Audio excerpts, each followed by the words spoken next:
the hell are we going to do without men? You look around the city here, you see all these buildings go up. These men, they're doing impossible things. They're under the streets, working on the sewers. They're up on the power lines in the storms and the rain. They're keeping this impossible infrastructure functioning, and often literally. And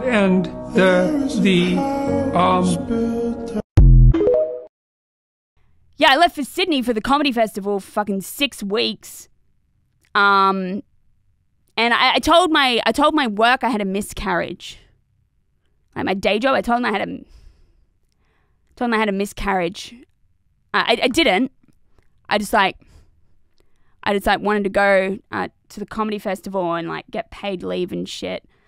But anyway, then when I went back to work, I uploaded a video of like my colleague sleeping. He was like sleeping at his desk with like a Jordan Peterson video in the background with the speech that was like, what the hell are we going to do without men? You know? These men, like, I don't know if I can get like the video up later. You know? So anyway, I think I'm getting fired from my job. You know, I think I'm getting fired from my job, which fucking, you know, I don't know how I feel about that. But I'm on leave with pay now until like next week. Then we have to have like a chat. And they said I could bring a support person with me, you know, to advocate for me to get my job back and support me. And, you know, so I was thinking, who will I get to do that?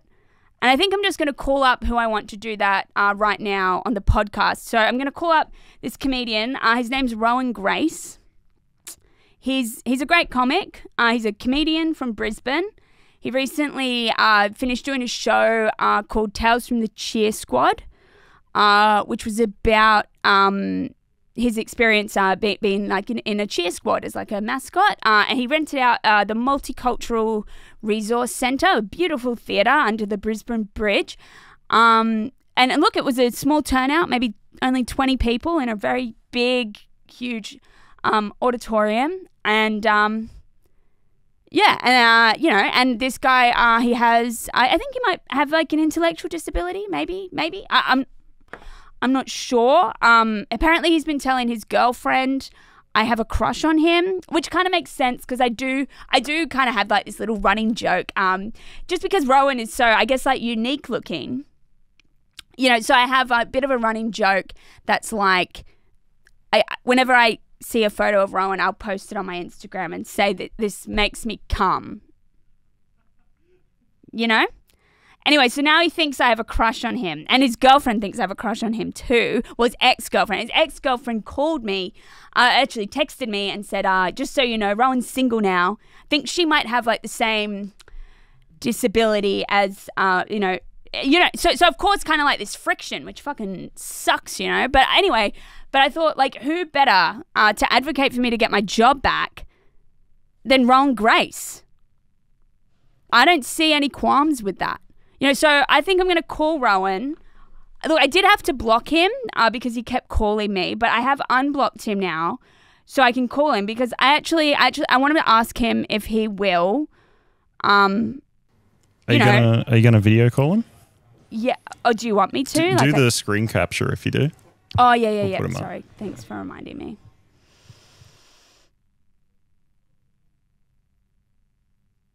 Oh yeah, the last texts we have are of Rowan posted on Facebook one time when he masturbated too much. He posted it on Facebook because he's just a fucking comic, man. That's what fucking comics do, you know. Anyway, so I'm gonna call Rowan and I'm gonna ask him if he'll help advocate for me to get my job back. I was even thinking maybe it would work if Rowan, maybe I said to work, look, this is the guy, this is the father of the baby I miscarried. You know, I think he would have made a brilliant dad. But look, we'll see. I'm going to call him now. Hopefully he'll answer. And, yeah, let's see how we go. Oh, come on, motherfucker. All right.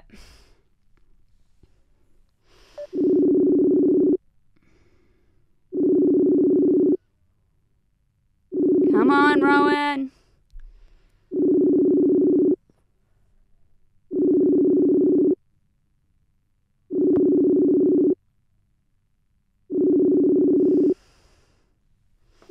not answering. This cunt calls me all the time. Come on, Rowan. I need you to help me get my job back. Who would have Rowan's number, Alex? I don't know. I'd say Shane, but... Oh, I can't talk to Shane for 2 weeks. I can't talk to him for 2 weeks. He says we're in a codependent relationship. Maybe talk about that while we see if Rowan calls you back. Oh, well, he did accept my friend request. He accepted my friend request. So let's see. I'll stop screen recording and we'll see. I feel bad talking about this, but it hurts. I miss my best comedy buddy, but yeah, he said we're in like a codependent kind of like relationship, you know, and I think that's why I've been sending you my jokes all week, Alex. Yeah, probably. Because I don't have him to send them to. And all my friends are like, oh, Shane, you're talking to me a lot recently. And I was like, oh, yeah, this is because I only talk to Shane. I think he might be the only person. I can see why he took a break. You want to have a break? No, I can see why he wanted to take a break. If he was taking all of that. Gee, was it too much for you, Alex? No, not to me, but, you know. He texts me too. We text each other. He said it was, and then he used some Jesus analogy, I don't know. It was a very emotional time, I think. And then he used some Bible analogy, and he said, "I'm Mary Magdalene, like me." And he said, "And there's a story in the Bible, and you're Mary Magdalene. You know, Jesus loved Mary Magdalene the most, Sean." And I was like, "Okay, so you're Jesus in this, Shane?" And he said, "You know, so I have to leave. And so there's a story in the Bible where Jesus says, I have to leave so I can make heaven great for us." So I guess me and Shane are on friendship hiatus for 2 weeks while he makes heaven great for us. He's getting it ready, you know. So yeah, apparently I thought you can text your best friends. I thought you can text your best friends heaps. I thought that was okay. You know, I got, you know, and I was just like, yeah, so I really miss him. I hope it works out. Text him asking for Rowan's number, saying you're getting a new friend. It's not the 2 weeks yet. It'll be 2 weeks on Saturday. I want to show him I respect his boundaries. Fair enough. But look, so yeah, Uncancellable podcast. This is Uncancellable. I'm like fucking supporting this, you know, and we went to like, I'm trying to think of like why Doug thinks like I'm uncancelable. You know, I think I know why. I think it's because I'm a rape victim. Like, you can't cancel someone who's been raped. You know what I mean? It's one bitch tried. There's one bitch tried, you know? She fucking tried. Like, actually at Rowan's show. At Rowan's show she tried, you know? And she got like, because this bitch fucking, this is what these fucking SJW little fucking putrid sluts do. This is what they do, right? Is they fucking, like, okay, so this bitch, so I used to have a set that was maybe super edgy. You know, it was super edgy. It was about, I talked about being raped, but there's punchlines in it, so it's none of that fucking Nanette shit. But I talked a lot about being raped by my former partner. I talked about, you know, being beaten by him, blah, blah, blah. And I used to just do it in, like, club sets, you know? Because I wasn't sure of what was appropriate or not, and my head was, like, kind of fucked, you know? And anyway, so I did this set at Good Chat. I just arrived in Brisbane. I did this set at Good Chat. And I was coming off meth. I was really fucked up. And I was homeless at the time as well. And I did this set about being raped by my boyfriend. And this girl saw it, you know, and like I thought I was going out there being like a voice for women, a voice for, you know, victims of rape, a voice for DV victims, like, you know what I mean? Like, that's why I kind of like went out and did that, and just because I have this innate need to like express myself, you know. So, you know, I did that, and then this girl wrote like an Instagram post saying that I like triggered her, you know, but this same girl came up to me that night and was like, that was a really good set. I'm like a DV victim myself. And that like really touched me that you did that. But then she put on Instagram that I like really triggered her. Like, this fucking, she's lying about it. She's fucking lying about it. Like, go home to your fucking boyfriend and fucking, like, fake cry to him about that, you fucking stupid bitch, you know? Anyway, so, like, I've just had, like, a fucking thing against this girl for fucking, like, ages now, you know? Because she did that and almost got me banned from Good Chat. So I was like, fuck this, you know? And and she actually went to Rowan's show, you know, because she's an SJW, so she supports the disabled.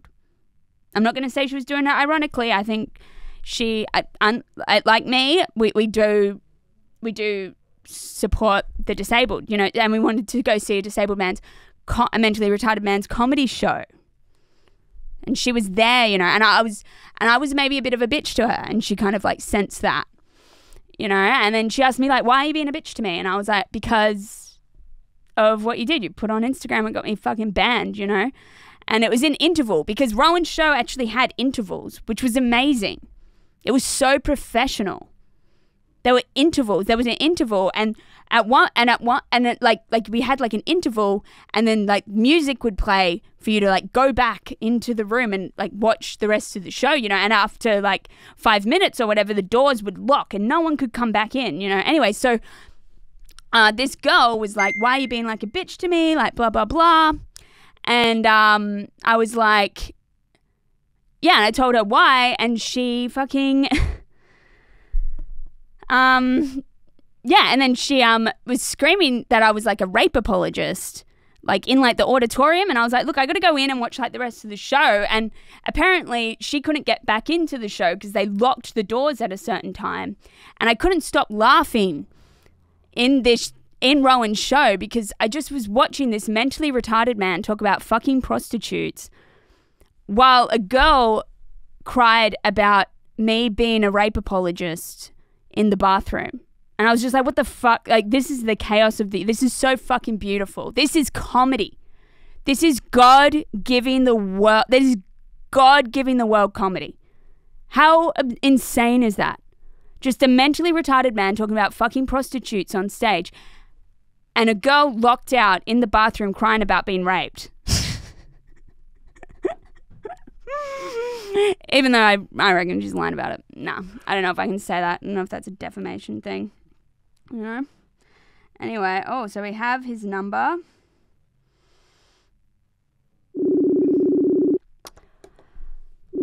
Come on, Rowan. I have a crush. He's going to definitely think I have a crush when he has like 5 missed calls from me.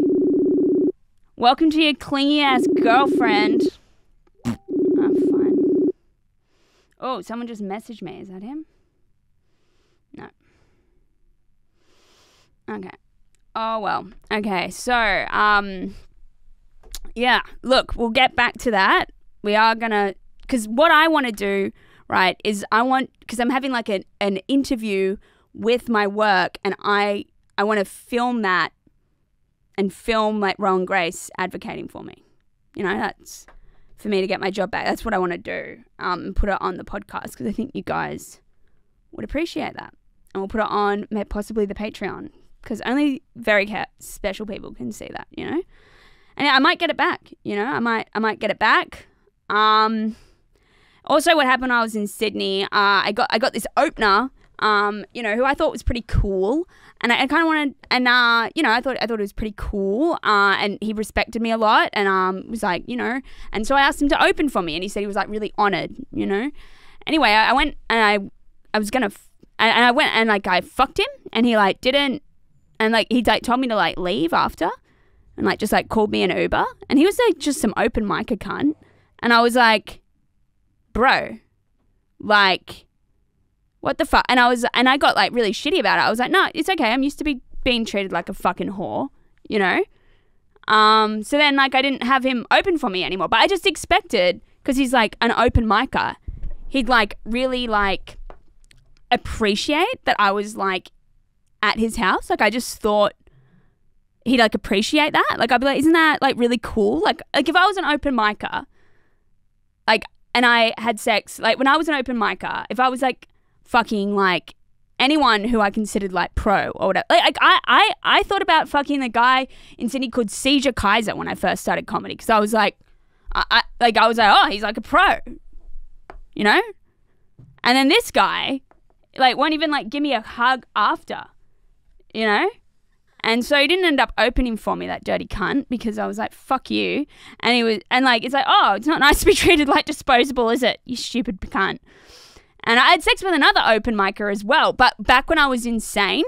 So like after like my DV relationship kind of ended, I went insane, you know, and there was like this open micer, I think it was like 21.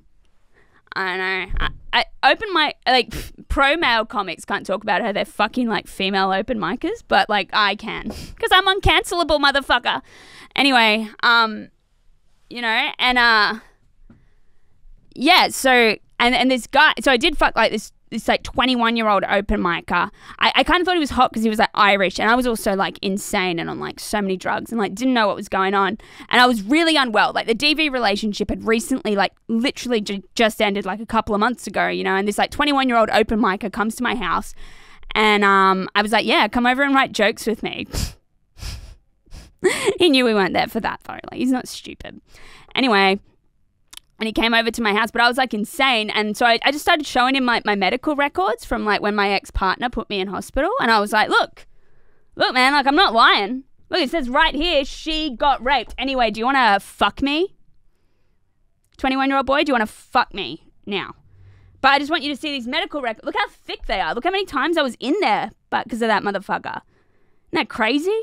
Look, it says right here I was raped, if you don't believe me. And he was like, I believe you, you know, and we fucked, you know, and then like it just, when I look back, it's so funny, you know, because he called me the other day just to check if we were cool, and I was like, yeah, we're cool, man. You know, I'm the one who's embarrassed, because I remember when he was like over at my house, my like mum came home and he was like just calling me like a fucking whore and shit, like while he was like fucking me and stuff. And I was like, choke me, cunt. And like he was just like, and like my mum was just home like from work, and she was telling me to like shut up because she was like so sick of my shit at that point. And you know, but anyway, and then like I kept seeing him because he like works at a club now, you know, and I kept seeing him there, and and you know, I just. And then, oh yeah, and then what happened after that? After that, oh yeah, I was like, oh cool, I got like this new fuck buddy who's like a 21-year-old and he's Irish and so sexy. And I sent him just like a nude, like randomly. And he was like, I don't think we should see each other anymore. I was like, fuck my life. I'm a 28-year-old woman and a 21-year-old open micer doesn't want to fuck me. Great. This is my life. Like, what the fuck? That's such bullshit. And then, anyway, but I kept trying. I'm uncancelable, motherfucker. I'm uncancelable. I kept trying, you know, and I saw him at another night, and I was like, hey, and I remember I whispered in his ear, I was like, hey, do you want to come home and like choke me the fuck out? And he was like, no. I was like, okay. I got the message now. But now I have to see this guy around like all the time, you know, and I want to kind of know why he didn't want to date me. But I don't know if I'm like confident enough in myself to like call him now and ask him. I don't think I am. I don't think I want to hear everyone like him be like, oh, this is why. maybe next time when I'm more comfortable, you know, but yeah, you can't like, because I don't think like you can really like, but I hung out, another thing I did, I hung out with some fucking sex addicts yesterday. What sex addiction is I think it's just like a really, really bad case of post-nut clarity, you know? I have never seen a group of men so insanely upset about having a wank, you know? Like, it's this, you know, but I'm also recovering from addiction, if anyone, I'm recovering from drug addiction, you know? So I was trying to see if I, like, relate to these people. I did, like that's another level, you know, and they're kind of just like, I don't know, it's weird, you know. Anyway, you know, but I'm recovering from addiction, so I kind of wanted to see if I could like relate to these guys, you know, because I'm recovering from addiction. I recently had a relapse while I was in Sydney, you know. I took 2 Valium, I took a Xanax, and I smoked some weed. And I also got CBD oil with THC in it. Like, this is after a fucking year of abstinence. And I got got CBD oil with a tiny bit of THC in it, you know? And that was a relapse. And it made me fucking really depressed, you know? It made me depressed, I think, because of the way I went about it. You know, like, I went to the weed clinic and I was like, oh, well, maybe it's not really a relapse if I get it, like, prescribed by a doctor. Because we're in Australia now and weed has been, like, legalized for medical purposes. But it's really just, like, any cunt can, like, go in and get it, you know? And I went to, like, the weed doctor and, there was a side of me that was hoping. I was like, please, if there is a God, please just make it filled with, like, yoga mums and, like, you know, people in active wear. So I didn't. I got there and it was the scum of the earth, of course. The absolute fucking, every patient there was the scum of the earth. The doctor I saw, they told me, oh, yeah, I'm a GP. He was just like some cunt with like a $400 laptop who was like, hey, so here's some weed. You know, I was like, okay, so this is just a complicated way of buying weed, you know? And I had this like THC oil and I was like, take it as prescribed, Sean, but this is the addict in me. I didn't do that. I was like, I'll take it as prescribed. And he was like, at nighttime, you know, giving me, and I was like, what? Yep, gotcha. You know, and I was like, take it as prescribed, but I didn't. I went straight to the bathroom and took it. And I felt so fucking guilty about that. Dude, and this is coming from a bitch, like, who used to fucking, like, smoke meth in brothels, you know? And, like, you know, at least, like, this relapse wasn't meth. Like, I remember when I was smoking meth every day, though. I thought, and I was like, oh, Shania, well, at least you're not, like, smoking weed every day, you know, and sitting on the couch like a loser, you know? Instead, you're, like, smoking meth every day and giving bareback blowjobs to men you don't know in dirty Pitt Street brothels for money, you know, like a fucking winner. You know? And, yeah, you know, so that, but like I did abuse the CBD oil. Like I was told I would, you know, like I was fucking told I would. I abused it. I managed to abuse THC. I drank the whole bottle. And I was so fucking depressed about it. And I got, you know, and I was so fucking depressed about it. And then, like, my other, like, friends who are recovering addicts were, like, coming up to me and being like, oh, it's okay. Like, you know, it's good. And they say shit like, it's good you didn't die. You could have gone out and died. It's so good you didn't die. And I was like, you're not going to die from, like, THC oil, you know, but it was making me, like, panic. But, like, I had, like, the shittest relapse ever, you know. I had the shittest relapse ever because I just drank a bottle of CBD oil with some THC in it. And then I just shat myself. Like, that was my fucking relapse. You know? Like, fuck that. And, you know, and I was like, you know, and I was so depressed about it. I, like, didn't even, like, bother to call in sick to my job. You know, because of CBD oil. But that's what happens, though. That's what happens when I use. Because in the 2 weeks that I've used, I've fucking lost my day job and I've fucking on hiatus with my best friend for 2 weeks. So fucking great. Fucking awesome. Yeah, you're right. I do ruin my life when I use. It's fucking CBD oil. And I've become, while I was in Sydney, I became very God-fearing. I became super God-fearing. Actually, I smoked weed, like, with a friend, you know, and I was like, I shouldn't have done that because I've gotten a lot of gifts, like these, like, you know, Doug Stanhope, who's like a comic who I've admired for years, like really liked my work, and I was like so overwhelmed by that, and like it was like all this like beautifulness, and I'd kind of convinced myself that God was why I had that, you know, because I've been hanging out maybe with some like weird recovering addict who kind of made me like start to believe in God a bit. I don't anymore because I can't, like, it's not good for me mentally to believe in God, you know, but I started, and like at first it was light kind of God shit. It was light kind of God shit, you know, that I was thinking about. Like I was like, oh, God's protecting me. Like he loves me, like my loving higher power only wants what's best for me. But then it started becoming a bit darker. you know, and it started getting like, oh, God will punish you though, Sian, if you don't behave. He will punish you. You know, so I've been thinking that's why God's punishing me for having CBD oil, is why like my friend's not talking to me and all this bad shit could happen, you know. Anyway, and like not trusting my own judgment. Anyway, but then I also started getting like these analogies in my head that, oh, you know what God does? He plays jokes on me. That's how God communicates to me, is through jokes, because that's like how I work. So I work through jokes. So now me and God have like this relationship where he's always playing jokes on me, you know? And so the night I smoked weed with my friend for the first time, for the first time in a year, I was walking home from his house, and no word of a lie, my fucking rapist boyfriend, ex-boyfriend fucking walks like right in front of me. And I'm like, whoa. And you know what I thought to myself? I was like, that's God.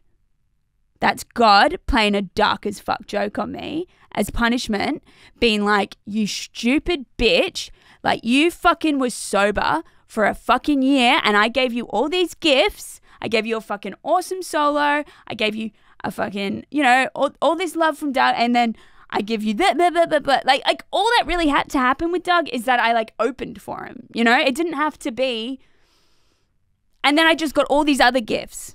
Like it was fucking ridiculous, you know? And anyway, and then I smoked weed about it. And then, you know, I was walking home and then I was like, oh my God, that was God playing like a joke on me. Like a Doug Stanhope dark fuck joke on me, you know? Like he was like, oh, like a God's punishment, but in joke form. Like he was like, oh, you know, you stupid bitch. You think you're a fucking dark comic? Yeah, you fucking want to not fucking, you know, appreciate me. Well, here's your rapist right in front of you, and you're going to be stoned too, you stupid whore. You're going to be stoned too, you ungrateful whore. So you're not going to know how to handle it when it does happen, you know? So I was been thinking about God like a lot, you know? And I was like, and then it was, but it started to progress even more. And I was like, okay, Sian, I think you're maybe starting to get a bit crazy with this, because then I was watching the 7 o'clock news and I was like, I think God's trying to talk. And I was like, okay, I need to take a Seroquel. God is not talking to me through the 7 o'clock news. You know, I think it's okay to think maybe God's protecting me. God loves it. He's never going to talk to you through the 7 o'clock news. You know? Yeah, and I do have something to confess. So, coming up to the comedy festival, I had a couple of bills to pay. I had a couple of shit to pay, you know, and I actually went and did a couple of shifts at a brothel, you know. This is another reason I'm uncancelable. You're uncancelable if you're a prostitute, right? Like, that's how it works. And no, but I did a couple of shifts at a brothel because I just wanted to I just had like shit to pay for, and I just like wanted some quick, and I realized like that ugly guy who I mentioned before, like if I can fuck an ugly guy for free, I can fuck like an ugly guy for money too and not use over it. And I didn't use over it. You know, that wasn't what I used over, you know? And I went and did, and I think it's because, see, I can fuck without even, I can, sometimes I think getting raped might have been the best thing that ever happened to me. You know, because I can disassociate. Like when I did get raped, I got raped a couple of times in that relationship. It's hard to, I'm not going to go into it. Go watch Grub. That will explain it. But, you know, I'm able to just completely like disassociate. Yeah. And when I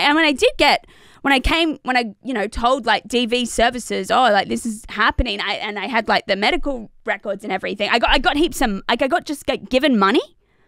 Like, and then I did like a show and I profited from that. So like, it was like the most profitable, it was very profitable for me, you know, and then because I like can disassociate now during sex because it doesn't really mean anything.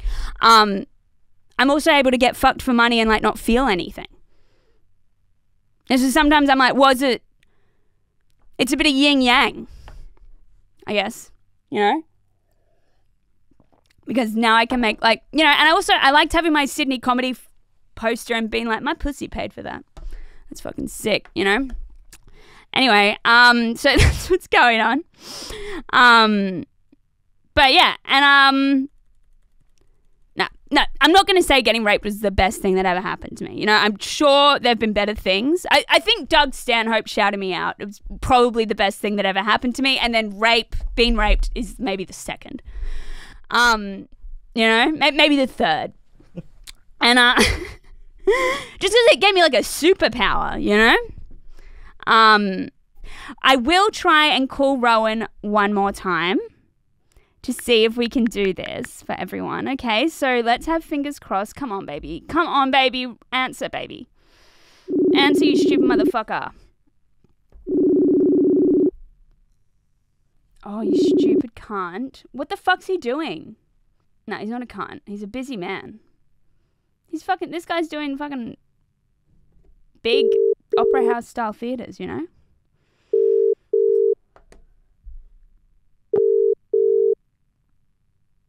Dude, he has like 10 missed calls from me. It's gonna be like, this bitch wants to bang. Rowan! I'm speaking. Ouch. Hey, Rowan, it's Sian. Who's this? It's Sian. Sian Smyth.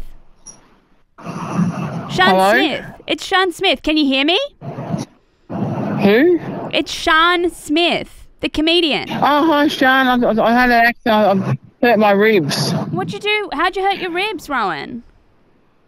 I was on my way to the Housing Commission to get a bond when I tripped and fell over. Your housing commission got bombed. What's that? Your housing commission got bombed. Yeah, I was on my way to the Housing Commission to get a bond line. So I'm moving. Oh, that's good. That's good you're moving, man. Look, I just wanted to call you. So I was wondering. So I have to have an interview with my work on Tuesday, bro. Because I might be losing my job. I can't hear. You can't hear out. I can't hear you. Can you hear me? Can you hear me now? Are you in a lot of pain, Rowan? Yeah, I'm in pain. So I think I've broken my rib too. Rowan, can you hear me? I'm really sorry about your rib. Are you in hospital right now? Last time I called you, you were in hospital. Rowan. You there? Last time I called you, you were in hospital. Are you in hospital? I can't hear you because you're cutting out. I'm going to FaceTime you. Oh, it doesn't let me. This is why I was trying to call you on Facebook. So I want you to do a podcast with me because I want you to advocate for me to get my job back to my work because I might be getting fired. But if I'm going to have any support person, I want it to be you, Rowan. I can't hear you. You're cutting out. Rowan, last time I talked to you, you were in hospital for that.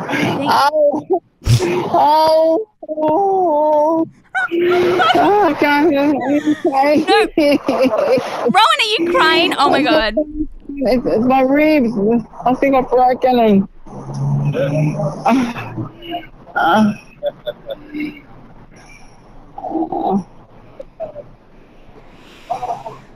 Thank you, It's God. so funny. Thank you, I God. fell over. I can't breathe properly. I think he's with the ambulance right. Are you at the ambulance right now, Rowan?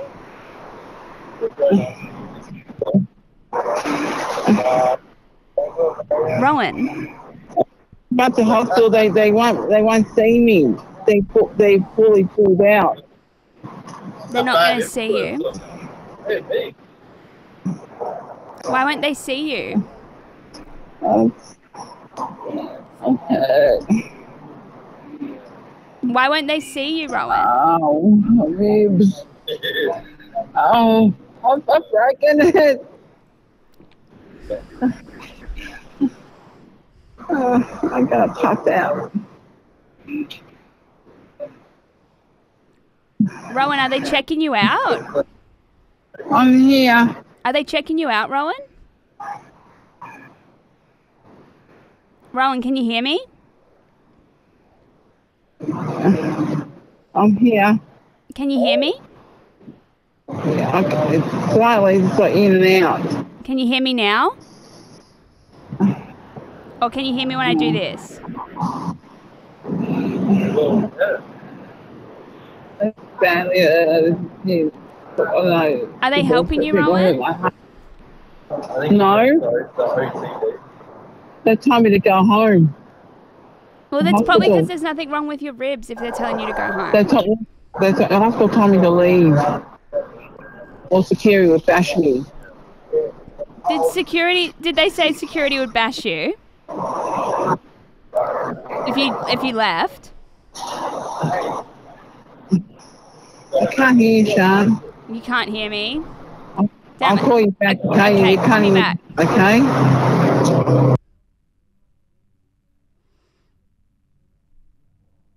Wow. He couldn't hear me. I don't know why he stayed on the phone. Wow. He's just faking it. He's faking it. That's what they do. He's just faking it because he wants like a new housing commission house. I know what these people are like. Anyway, should we just cark it for today and then we'll just go with that later? Yeah, it's a double cliffhanger. Will you lose your job and what happened to Rowan? Yeah. Will I lose my job and what happened to... Oh, he's calling me back. Oh, here we go. Okay, how do I screen record?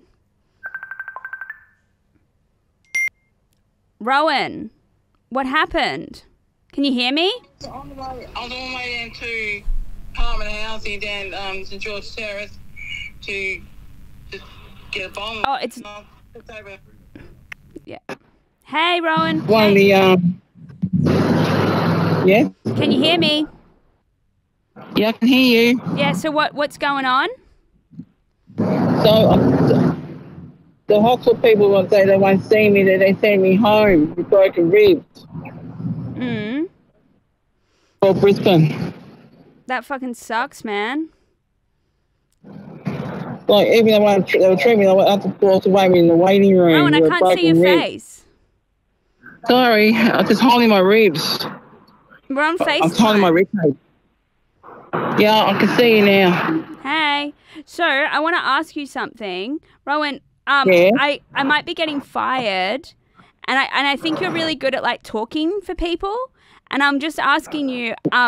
My work said I can bring a support person for my interview that's on Tuesday at 1:00. I'm wondering if you can maybe come in with a call with me to get to see if like we can to have you support me and advocate for me to get my job back. Rowan, you're the only person I'd want to do it. Okay. Can you do that? Because I might be getting fired and I want you to advocate for me and like support me with my work because they said I could. So you can advocate to my work? Yeah, sure. Okay, can I just see your face on camera, please? Say that? Yeah. Sorry, I'm just holding my ribs. Yeah. So you'll do that for me on Tuesday Yes, I at will. 1 p.m. and help me get my job back, and you can help me out. You can help advocate for me. Sure. All right, that's fucking awesome. Yeah. So they're firing me because I'm a comedian. So you got to explain to them that I'm a comedian. Okay. I'll be there. It'll all be good. So you're happy to do that, bro? I'll be happy to do that for you, okay? All right. Take care of yourself, Rowan. All the best. I'm sorry to hear about your ribs, mate. I hope you get a new housing commission house. All right, I'll talk to you soon. You take care. Take care. Bye. Tune in next week, folks.